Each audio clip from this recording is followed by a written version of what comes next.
أعوذ بالله من الشيطان الرجيم بسم الله الرحمن الرحيم الله نور السماوات والأرض مثل نوره كمشكاة فيها مصباح المصباح في زجاجة الزجاجة كأنها كوكب دري يوقد من شجرة مباركة زيتونة لا شرقية ولا غربية يكاد زيتها يضيء ولو لم تمسسه نار نور على نور يهدي الله لنوره من يشاء ويضرب الله الأمثال للناس واللہ بكل شيء علیم۔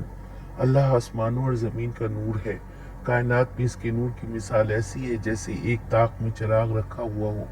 چراغ ایک ایسے فانوس میں ہو جو فانوس کا حال یہ ہو کہ جیسے موتی کی طرح چمکتا ہوا تارا، اور وہ چراغ زیتون کے ایک ایسے مبارک درخت کے تیل سے روشن کیا جاتا ہے جو نہ شرقی ہو نہ غربی، جس کا تیل آپ ہی آپ بھڑکا جاتا ہو، آگ اس کو نہ لگے۔ اس طرح روشنی پر روشنی بڑھنے کے تمام اسباب جمع ہو گئے۔ اللہ اپنے نور کی طرف جسے چاہتا ہے رہنمائی فرماتا ہے اور لوگوں کو مثالوں سے بات سمجھاتا ہے۔ وہ ہر چیز سے خوب واقف ہے۔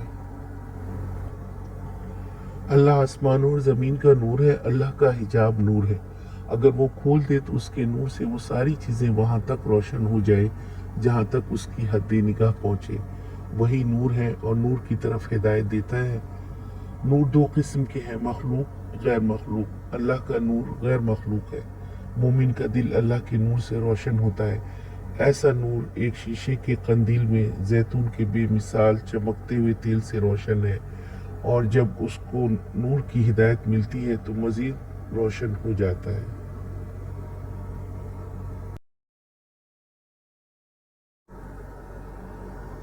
آج کا سوال، اللہ کا نور مخلوق ہے یا غیر مخلوق ہے؟